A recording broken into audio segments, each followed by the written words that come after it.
जय हिंद दोस्तों। आप सभी का मेरे YouTube चैनल टारगेट इंग्लिश गुरु में स्वागत है। दोस्तों, जैसा कि आप जानते हैं कि हम इंग्लिश ग्रामर के महत्वपूर्ण टॉपिक पार्ट्स ऑफ स्पीच को डिस्कस कर रहे हैं, जिसमें दोस्तों हमने पिछले वीडियो के माध्यम से वर्ब्स के बारे में जाना और दोस्तों उसके प्रकार के बारे में जाना। हमने जाना दोस्तों ट्रांजिटिव वर्ब क्या होता है, इंट्रांजिटिव वर्ब क्या होता है, लिंकिंग वर्ब क्या होता है और इनके प्रयोग वाक्यों में किस तरह से किए जाते हैं। दोस्तों, आज का हमारा जो महत्वपूर्ण टॉपिक है वह भी वर्ब्स पर आधारित है। दोस्तों, हम जानेंगे कि ऑक्सिलरी वर्ब या दोस्तों हम कह सकते हैं हेल्पिंग वर्ब क्या होता है। इसके साथ ही दोस्तों linking verb and auxiliary verb में अंतर क्या होता है। और दोस्तों हम जानेंगे transitive verb with to object का प्रयोग किस तरह से किया जाता है। ठीक है, इसके साथ ही दोस्तों transitive verb with object and complement का प्रयोग किस तरह से किया जाता है। और दोस्तों टाइप्स ऑफ कॉम्प्लीमेंट को हम अच्छे से जानेंगे। तो चलिए दोस्तों देर ना करते हुए आज का महत्वपूर्ण टॉपिक शुरू करते हैं।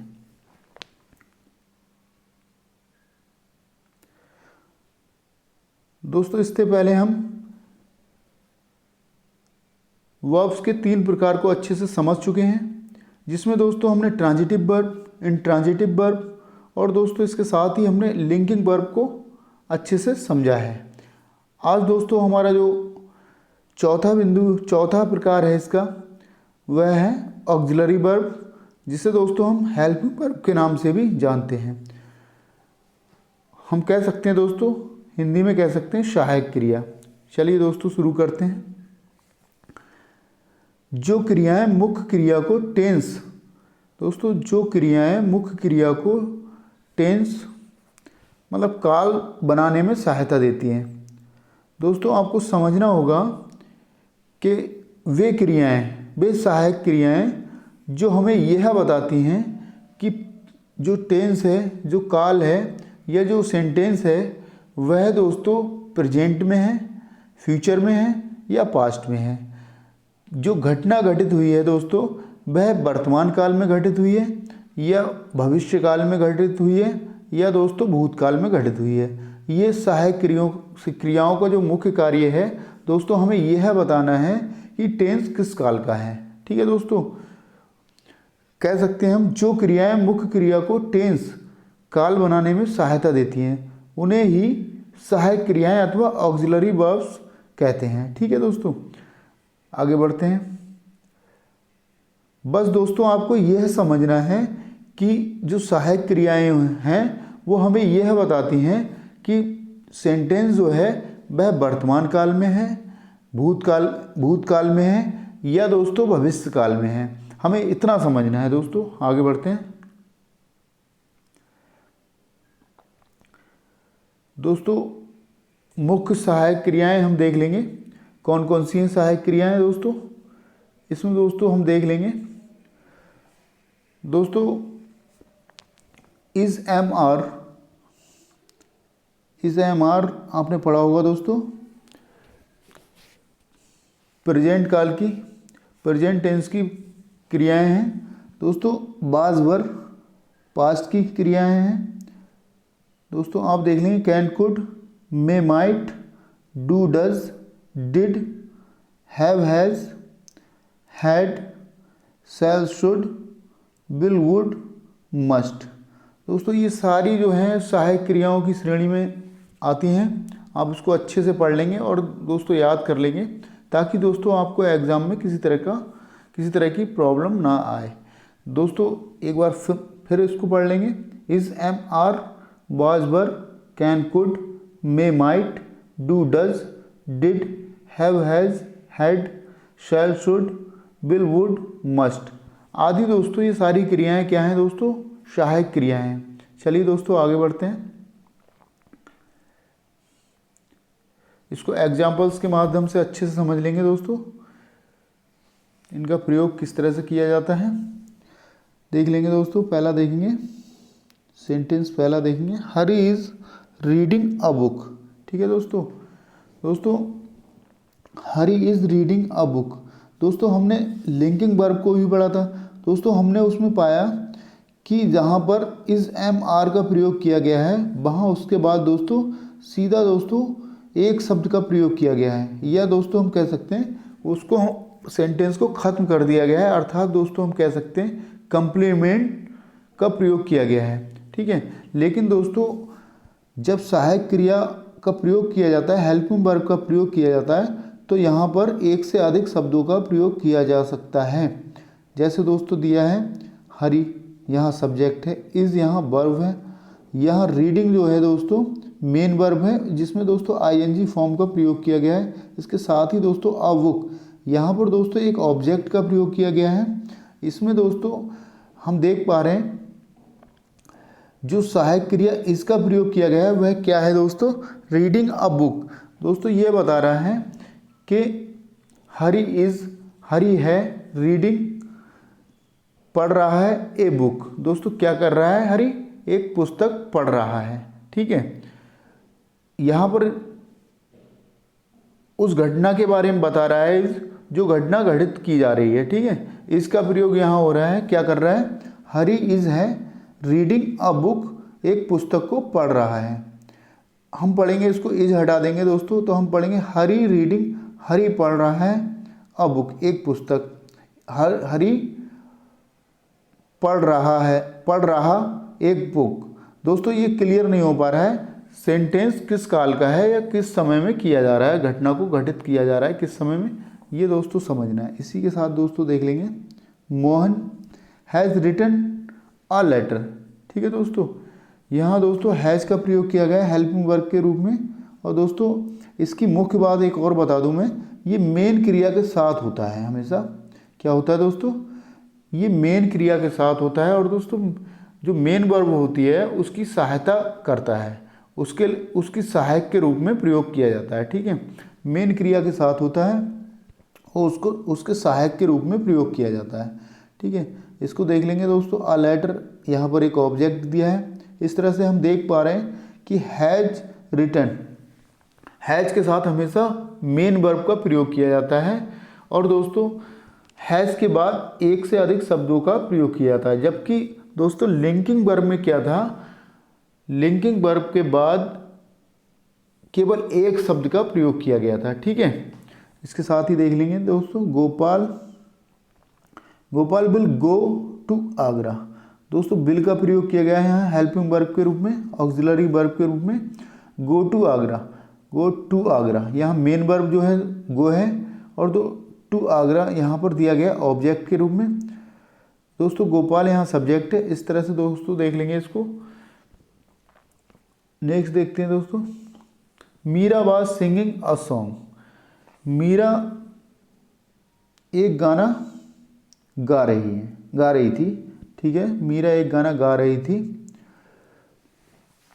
इसको देख लेंगे दोस्तों, सिंगिंग मेन वर्ब में दोस्तों आईएनजी फॉर्म का प्रयोग किया गया और सॉन्ग दोस्तों ऑब्जेक्ट का प्रयोग किया गया। इस तरह से दोस्तों हम देख पा रहे हैं हरी इज़ रीडिंग अ बुक, हरी एक पुस्तक पढ़ रहा है। यहाँ दोस्तों प्रेजेंट की बात हो रही है। Mohan has written a letter. दोस्तों मोहन ने एक पत्र लिखा। ठीक है दोस्तों, मोहन इस तरह से देख लेंगे दोस्तों, Gopal will go to Agra. Gopal जो है आगरा जाएगा। ठीक है, फ्यूचर की बात हो रही है। Meera was singing a song, यहाँ दोस्तों पास्ट की बात हो रही है क्योंकि यहाँ वाज का प्रयोग किया गया है। Meera was singing a song, दोस्तों मीरा एक गाना गा रही है। ठीक है, इस तरह से देख लेंगे। आगे बढ़ते हैं।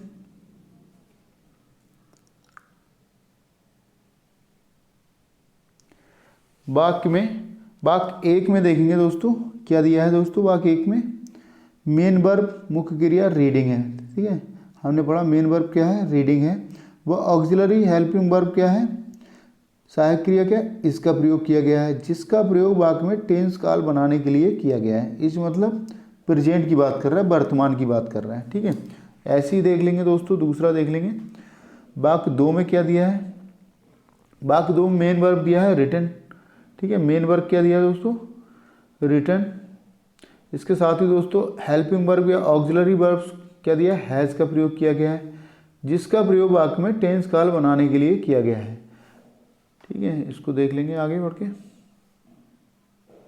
वाक्य 3 में भी देख लेंगे। मेन वर्ब क्या दिया है? मुख्य क्रिया गो। ठीक है, ऑक्सिलरी या हेल्पिंग वर्ब की बात करें तो क्या दिया है? विल, जिसका प्रयोग वाक्य में टेंस काल बनाने के लिए हुआ है। ठीक है, आगे बढ़ते हैं।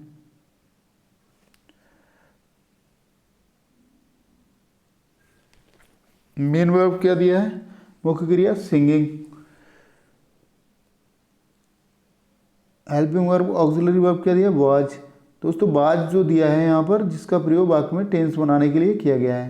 दोस्तों बाज verb is, am, are, has, have, do, does, इस तरह के जो भी हेल्पिंग वर्ब होते हैं दोस्तों, ये क्या होता है? टेंस काल बनाने के लिए, समय बताने के लिए कि जो सेंटेंस है वह दोस्तों वर्तमान काल का है, भूतकाल का है या भविष्य काल का है।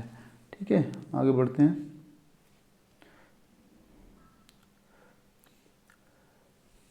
दोस्तों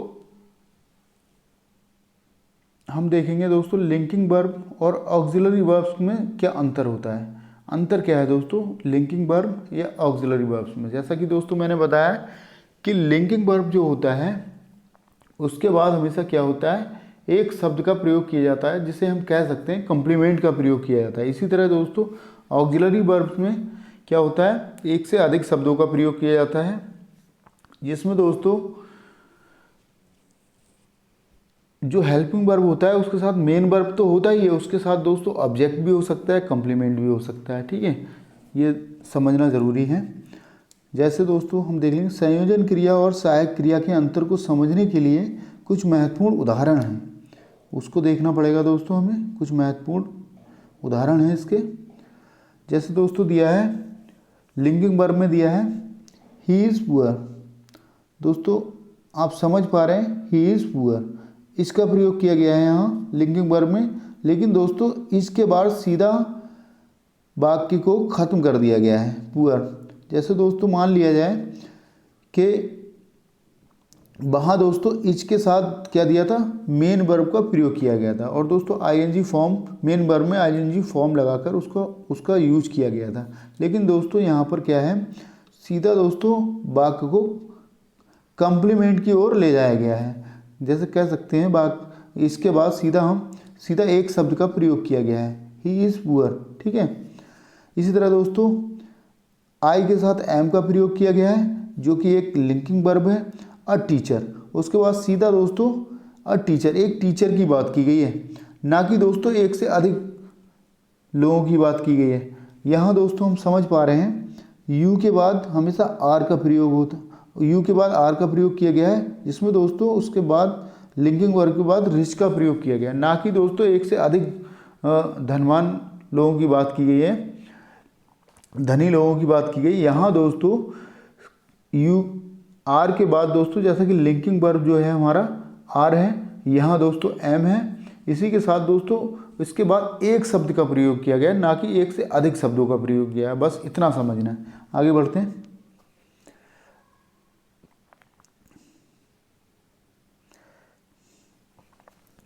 ही वॉज सैड।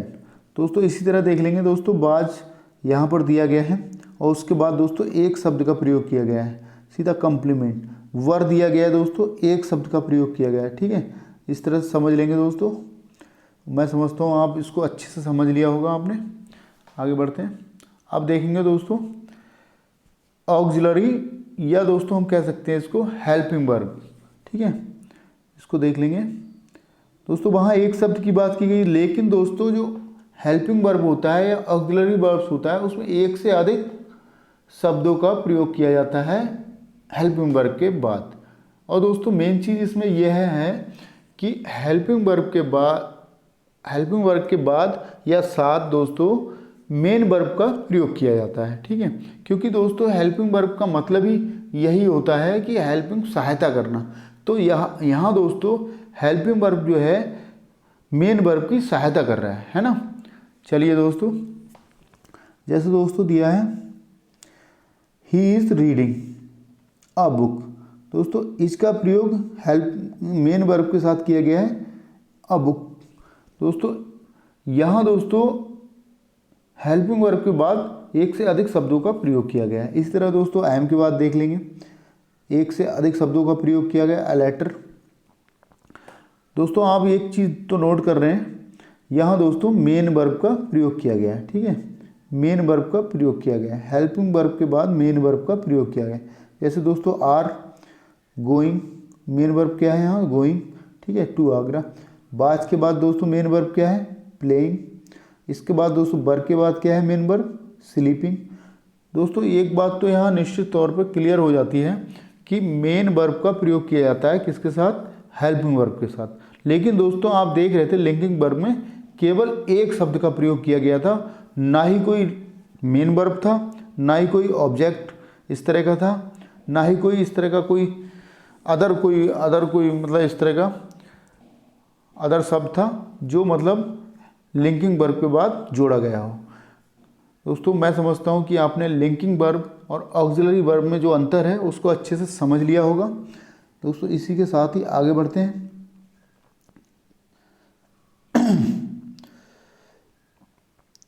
वही चीज़ बताई गई दोस्तों, उपयुक्त वाक्यों में स्पष्ट है कि लिंकिंग वर्ब में केवल एक ही शब्द होता है, जबकि ऑक्सिलरी वर्ब या हेल्पिंग वर्ब में एक से अधिक शब्द होते हैं, ठीक है, ये बात मैं पहले ही बता चुका हूँ। दोस्तों देख लेंगे transitive verb with two object. दोस्तों हमें देखना है कि ट्रांजिटिव वर्ब के साथ कि दो ऑब्जेक्ट का प्रयोग किस तरह से किया जाता है। आपको अंतर समझना है कि एक ऑब्जेक्ट का प्रयोग किया जाता है और दो ऑब्जेक्ट का प्रयोग किया जाता है। ट्रांजिटिव वर्ब में सक्रमक क्रिया में एक ऑब्जेक्ट का प्रयोग कैसे किया जाता है और दो ऑब्जेक्ट का प्रयोग कैसे किया जाता है। ठीक है दोस्तों आगे बढ़ते हैं, इसको समझ लेंगे। हम कॉलम एक ही बात करेंगे, पहले देखेंगे दोस्तों वन ऑब्जेक्ट। हमें अंतर तभी समझ में आएगा जब हम एक ऑब्जेक्ट की बात करेंगे, ठीक है। हम पहले समझ लेंगे दोस्तों कि एक ऑब्जेक्ट का किस तरह से प्रयोग किया जाता है वाक्य में, और दोस्तों दो ऑब्जेक्ट दो कर्म का प्रयोग किस तरह से किया जाता है वाक्य में ट्रांजिटिव वर्ब के साथ, ठीक है। जैसे दोस्तों Ramesh writes a letter, Ramesh writes a letter. दोस्तों होता क्या है, ट्रांजिटिव वर्ब की जब बात करें तो क्या होता है दोस्तों, क्रिया का सीधा प्रभाव किस पे पड़ता है, क्रिया का सीधा प्रभाव कर्म पे पड़ता है ना, क्रिया का सीधा प्रभाव कर्म पे पड़ता है। तो दोस्तों राइट्स अ लेटर, ठीक है, writes a letter, a letter, a letter क्या है दोस्तों, यहाँ कर्म है, ठीक है, और राइट्स क्या है दोस्तों, यहाँ एक क्रिया है। हम समझ सकते हैं दोस्तों एक क्रिया है, तो कर्म का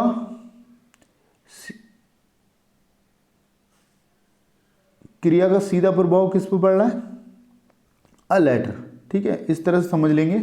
आगे बढ़ते हैं दोस्तों, यहाँ एक ऑब्जेक्ट का प्रयोग किया गया है, मीरा है संग, अ सॉन्ग। दोस्तों अ सॉन्ग क्या है, यहाँ एक सिंगल ऑब्जेक्ट है, इसको समझना है दोस्तों, सिंगल ऑब्जेक्ट की बात की गई। इसी तरह दोस्तों सी टोल्ड अ लाई, अ लाई क्या है दोस्तों, एक ऑब्जेक्ट है। इस तरह the teacher has taught me, दोस्तों एक ऑब्जेक्ट की बात की है। ऊपर के जितने वाक्य दिए गए हैं दोस्तों इन सब में एक ऑब्जेक्ट की बात की है। अब दोस्तों देख लेंगे दो ऑब्जेक्ट का प्रयोग किस तरह से किया जाता है। जैसे दोस्तों कॉलम बी की बात करेंगे टू ऑब्जेक्ट, जैसे दिया है दोस्तों Ramesh gave me a book. Me क्या है दोस्तों, ऑब्जेक्ट है, अ बुक क्या है दोस्तों, एक ऑब्जेक्ट है, ठीक है। मी क्या है दोस्तों, सेकंड वाले वाक्य में देख लेंगे दोस्तों, मी क्या है और क्वेश्चन क्या है, दोनों ही ऑब्जेक्ट हैं। इसी तरह दोस्तों सी टोल्ड अज स्टोरी, दोस्तों अज क्या है यहाँ पर, यहाँ स्टोरीज क्या है। इस तरह से दोस्तों दो ऑब्जेक्ट का प्रयोग किया गया है। इसी तरह दोस्तों देख लेंगे मी क्या है, यहाँ पर ऑब्जेक्ट है, हिंदी क्या है, ऑब्जेक्ट है। दोस्तों क्या हो रहा है, the teacher has taught me Hindi. Teacher दोस्तों है क्या पढ़ाता है, मुझे हिंदी पढ़ाता है, ठीक है, क्या पढ़ाता है, हिंदी पढ़ाता है ना। इसी तरह दोस्तों Meera ask me a question, Meera क्या करती है दोस्तों, एक प्रश्न पूछती है। इसी तरह दोस्तों देख लेंगे, मीरा ने एक प्रश्न पूछा, Ramesh gave me a book. दोस्तों क्या है, यहाँ गेव की बात की गई है, यहाँ दोस्तों रमेश ने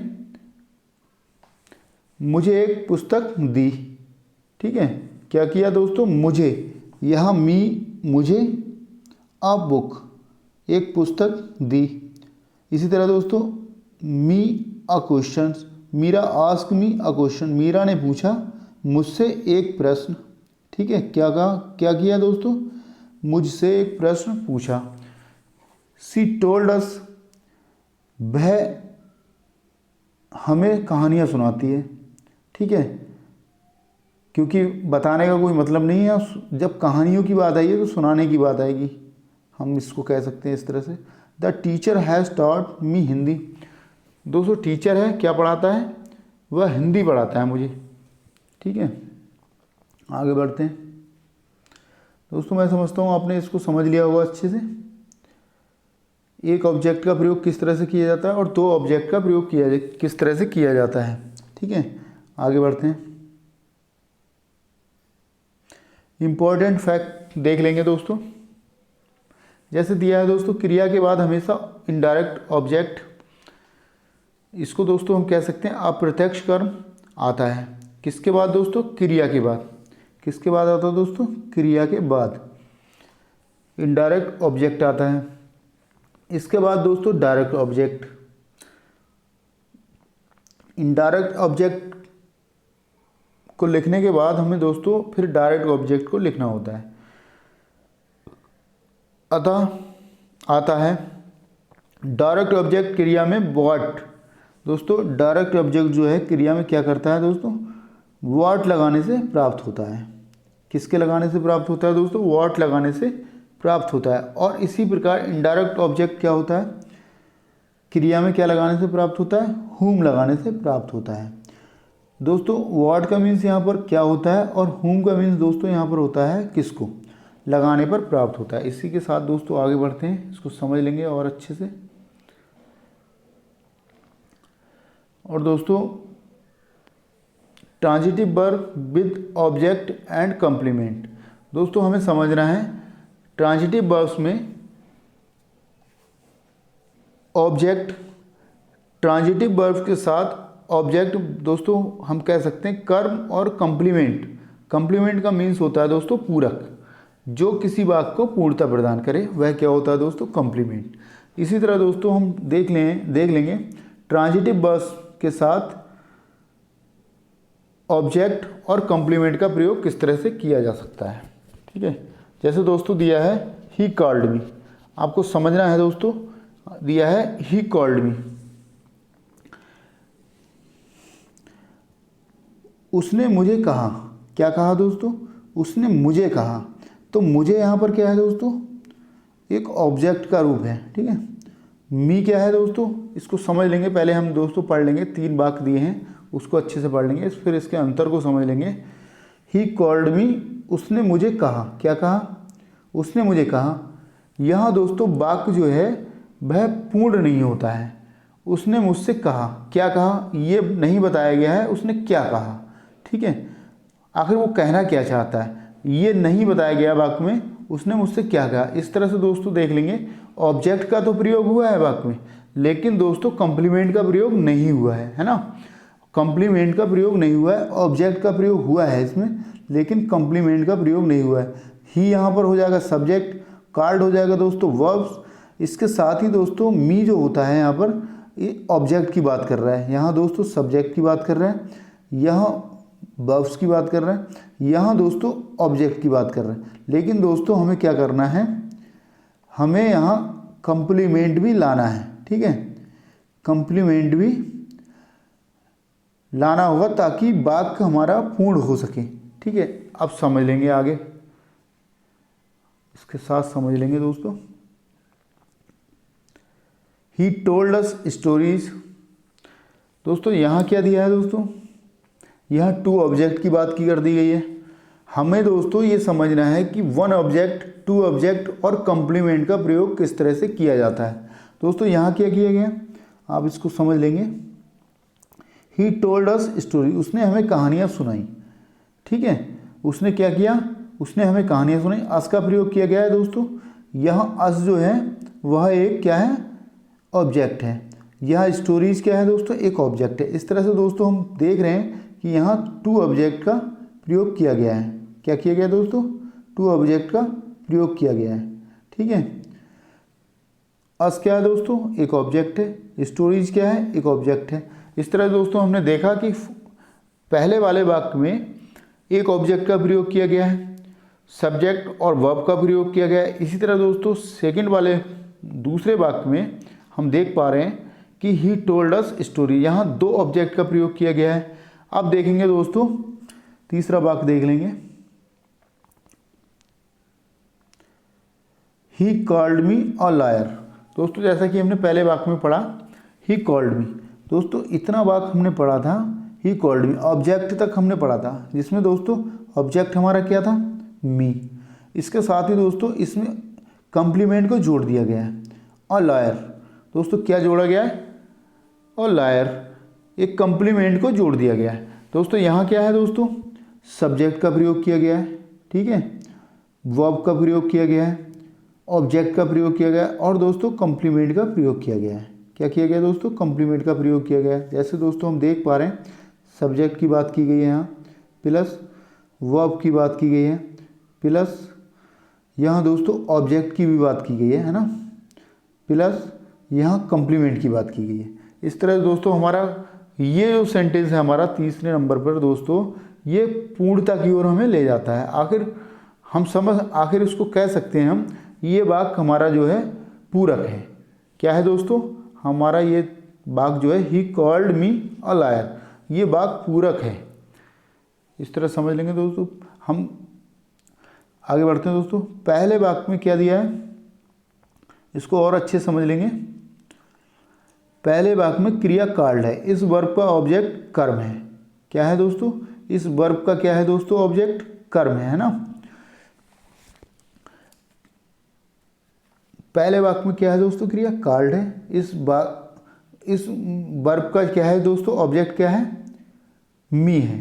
ठीक है, इसी तरह दोस्तों दूसरे वाक्य में क्रिया क्या है, टोल्ड है। इसके दो ऑब्जेक्ट हैं दोस्तों, अस और स्टोरीज।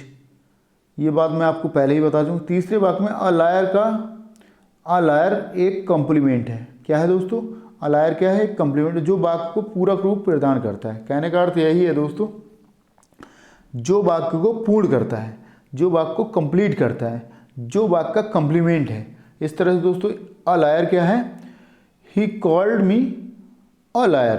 दोस्तों क्या है, यहाँ वाक्य क्या हुआ है दोस्तों, कंप्लीट हुआ है।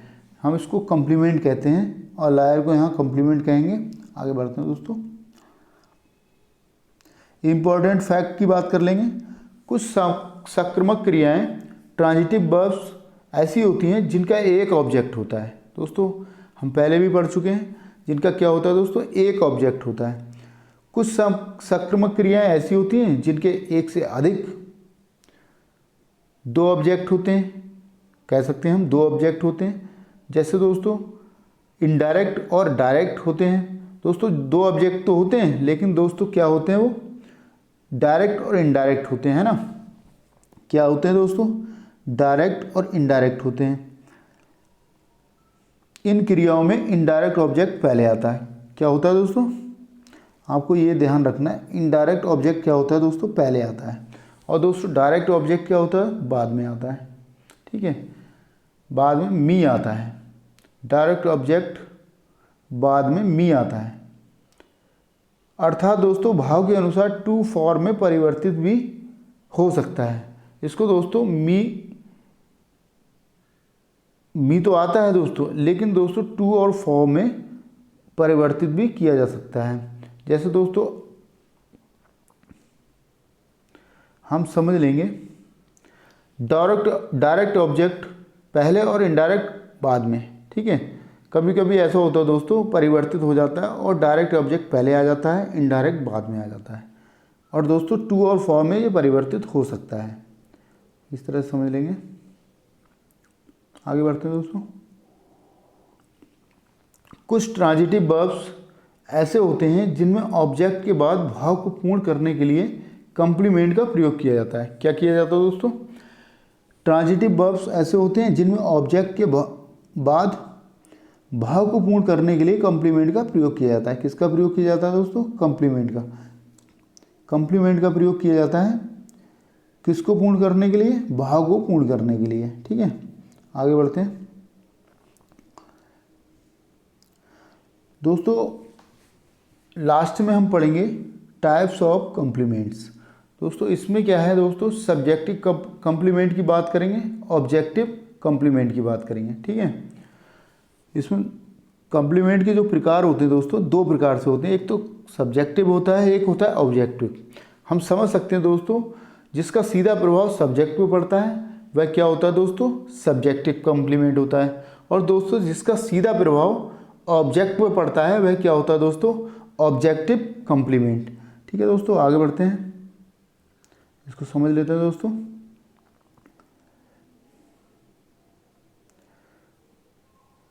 सब्जेक्टिव कंप्लीमेंट, जब कंप्लीमेंट पूरक वाक्य के सब्जेक्ट कर्ता को स्पष्ट करे तो उसे क्या कहते हैं दोस्तों? Subjective complement. दोस्तों मैं पहले भी बता चुका हूं कि जिसका सीधा प्रभाव वाक्य के कर्ता पे पड़ता है, अर्थात दोस्तों हम कह सकते हैं सब्जेक्ट पे पड़ता है। जिसका सीधा प्रभाव किस पे पड़ता है? सब्जेक्ट पे पड़ता है। और दोस्तों जो सब्जेक्ट को पूर्ण रूप से स्पष्ट करता हो। ठीक है, हम सीधा कह सकते हैं दोस्तों, जो सब्जेक्ट को पूर्ण रूप से स्पष्ट करता हो वह क्या होता है दोस्तों? Subjective complement. दोस्तों देख लेंगे एग्जाम्पल्स के माध्यम से, इसको देख लेंगे। जैसे दिया है दोस्तों, रणवीर बिकेम अ सोल्जर। दोस्तों क्या है? रणवीर क्या है? एक सिपाही है या सोल्जर है। ठीक है, इसी तरह दोस्तों हम देख पा रहे हैं Manmohan Singh Beckham finance minister. दोस्तों मनमोहन सिंह क्या है? एक वित्त मंत्री हैं। ठीक है दोस्तों, जो फाइनेंस मिनिस्टर हैं वह क्या है दोस्तों?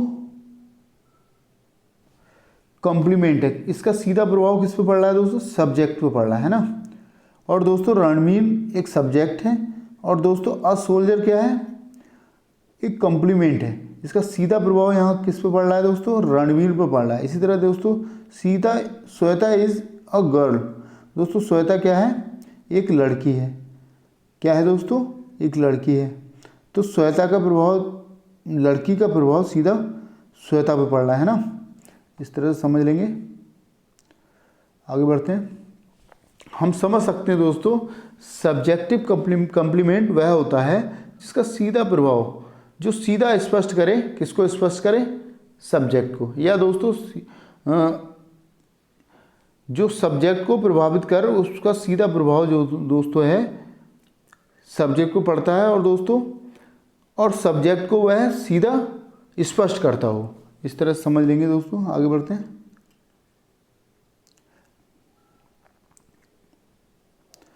यहां दोस्तों दूसरा दिया है ऑब्जेक्टिव कंप्लीमेंट। जब कंप्लीमेंट वाक्य के ऑब्जेक्ट को स्पष्ट करे तो उसे ऑब्जेक्टिव कंप्लीमेंट कहते हैं। दोस्तों क्या कहते हैं? ऑब्जेक्टिव कंप्लीमेंट कहते हैं। ठीक है, क्योंकि दोस्तों वह कंप्लीमेंट जो सीधा ऑब्जेक्ट को स्पष्ट करे, ठीक है, वह क्या होता है दोस्तों? Objective complement. इसको देख लेंगे अच्छे से, एग्जाम्पल्स के माध्यम से इसको समझ लेंगे। जैसे दिया है दोस्तों, आई कॉल माई डॉग। दोस्तों आई कॉल माई डॉग हीरा। दोस्तों मैंने अपने कुत्ते को पुकारा। ठीक है, मैंने अपने कुत्ते हीरा को पुकारा। ठीक है, हीरा यहाँ पर क्या है? ऑब्जेक्ट है। और इसका सीधा प्रभाव किस पर पड़ रहा है दोस्तों?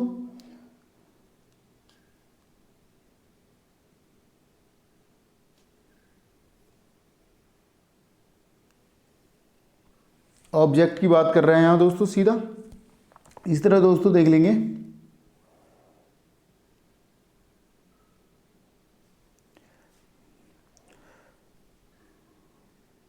माई डॉग क्या है दोस्तों? यहाँ पर एक ऑब्जेक्ट दिया है। और दोस्तों इसी तरह कॉल दिया है यहाँ पर, वर्ब दिया है और आई दिया है दोस्तों सब्जेक्ट। ठीक है, तो दोस्तों हीरा जो दिया है वह कॉम्प्लीमेंट है, क्योंकि दोस्तों कॉम्प्लीमेंट का सीधा प्रभाव किस पर पड़ रहा है, माई डॉग पर।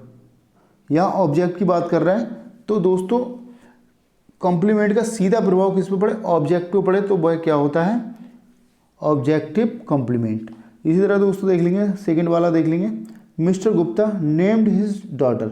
हिज डॉटर क्या है दोस्तों, यहाँ ऑब्जेक्ट दिया है, यहाँ क्या दिया है दोस्तों, ऑब्जेक्ट दिया। सिन्नी क्या दिया है दोस्तों, यहाँ कॉम्प्लीमेंट दिया है। इस तरह दोस्तों सिन्नी का प्रभाव किस पर पड़ रहा है, हिज डॉटर, क्योंकि इसका सीधा संबंध किससे है दोस्तों, ये स्पष्ट किसको कर रहा है, ये स्पष्ट कर रहा है दोस्तों हिज डॉटर, ऑब्जेक्ट को स्पष्ट कर रहा है। इसी तरह दोस्तों हीरा किसको स्पष्ट कर रहा है, माई डॉग को, कुत्ते को, डॉग मतलब कुत्ते को स्पष्ट क्या कर रहा है, हीरा, क्योंकि हीरा नाम का कुत्ता ही तो है। यहाँ डॉटर क्या है, हिज डॉटर, उसका नाम सिन्नी है, इसलिए दोस्तों ये सिन्नी जो है हिज डॉटर किसको स्पष्ट कर रहा है, उसकी बेटी को स्पष्ट कर रहा है। समझ लेंगे दोस्तों। तीसरा देख लेंगे दोस्तों, आई कंसीडर हर ऑनेस्ट। दोस्तों यहाँ हर क्या है, ऑब्जेक्ट दिया है, ऑनेस्ट क्या दिया है, कॉम्प्लीमेंट दिया है। दोस्तों ऑनेस्ट जो है वह क्या है दोस्तों, ऑब्जेक्ट को स्पष्ट कर रहा है। ठीक है, इसी तरह दिया है दोस्तों, चौथा देख लेंगे, Ramesh called his cousin a liar. A liar क्या है यहाँ पर दोस्तों, कॉम्प्लीमेंट है। कजन क्या है यहाँ पर, हिज कजन क्या है, एक ऑब्जेक्ट है, इसको हम ऐसे समझ लेंगे, यहाँ कॉम्प्लीमेंट की बात कर रहे हैं, यहाँ कॉल्ड क्या कर रहे हैं, वर्ब की बात कर रहे हैं, रमेश क्या है, सब्जेक्ट है। इस तरह समझ लेंगे दोस्तों। तो दोस्तों ऑब्जेक्टिव कॉम्प्लीमेंट क्या होते हैं दोस्तों, जो ऑब्जेक्ट को स्पष्ट करें, और दोस्तों सब्जेक्टिव कॉम्प्लीमेंट क्या होते हैं, जो सब्जेक्ट को स्पष्ट करें। इस तरह दोस्तों समझ लेंगे। आगे बढ़ते हैं।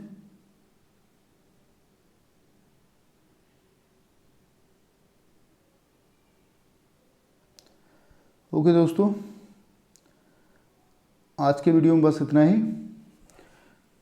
वीडियो कैसा लगा दोस्तों आप मुझे कमेंट बॉक्स में ज़रूर बताएं, और वीडियो को लाइक और शेयर करें। और दोस्तों इसके साथ ही मेरे यूट्यूब चैनल टारगेट इंग्लिश गुरु को यदि सब्सक्राइब नहीं किया है तो अभी सब्सक्राइब करें, और दोस्तों साथ में लगे बेल आइकन को दबाना ना भूलें, ताकि दोस्तों आपको अपलोडेड वीडियो नोटिफिकेशन के माध्यम से आपको उस तरह की सूचना मिलती रहे। इसके साथ ही दोस्तों आज के वीडियो में बस इतना ही। फिर मिलते हैं एक नए टॉपिक के साथ। तब तक के लिए जय हिंद दोस्तों। और इसके साथ ही दोस्तों thanks for watching this video. Thank you so much.